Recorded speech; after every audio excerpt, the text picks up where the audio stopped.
Alumnos, junto con Saludar, les hago este video para que podamos hacer un resumen de lo que son las medidas de dispersión, que ha sido lo que hemos estado tratando en esta modalidad de teletrabajo, ¿ya? Las medidas de dispersión lo que buscan es ver cómo se comportan los datos en torno a la media aritmética o promedio. Es por eso que en la pizarra lo primero que ustedes ven, marcado con un asterisco para resaltar la importancia, es la fórmula de la media aritmética o promedio para datos agrupados. Recordemos que los datos se pueden presentar de dos formas, como datos agrupados cuando tenemos asociado una tabla o como datos no agrupados cuando los datos se encuentran sueltos. Ya entonces, recordemos que el promedio común para datos no agrupados, sumamos todos los datos y los dividimos por el total.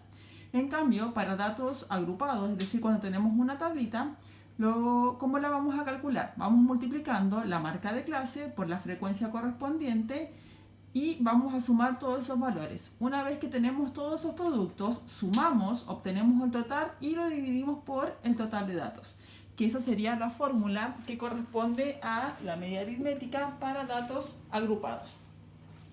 Ahora, como ya sabemos cómo calcular la media, podemos pasar a las medidas de dispersión. En primer lugar, tenemos el rango, que es como la más básica de ellas, que simplemente es la diferencia entre el valor máximo de los datos y el valor mínimo. Por lo tanto, la fórmula sería el valor máximo menos el valor mínimo.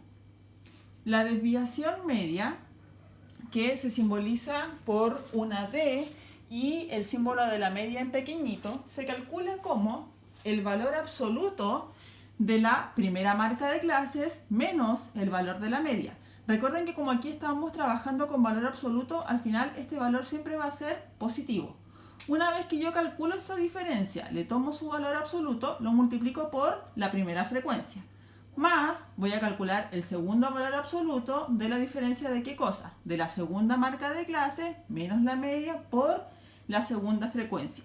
Y así sucesivamente hasta llegar a la última marca de clase menos la media, le tomo el valor absoluto y lo multiplico por su frecuencia absoluta correspondiente. Una vez que tengo todos estos valores, los voy a sumar y los voy a dividir por el total de datos. Y así voy a obtener el valor de la desviación media.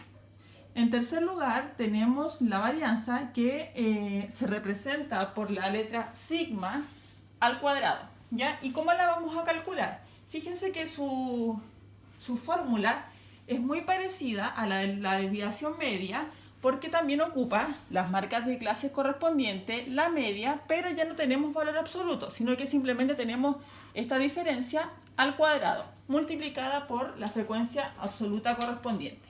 Entonces, para calcular la varianza, ¿qué vamos a hacer? Calculamos la diferencia entre la primera marca de clase y la media, elevamos ese valor al cuadrado y lo multiplicamos por la primera frecuencia, más la segunda marca de clase menos la media, elevamos todo eso al cuadrado por la segunda frecuencia, hasta la última marca de clase menos la media, todo eso al cuadrado por la última frecuencia absoluta.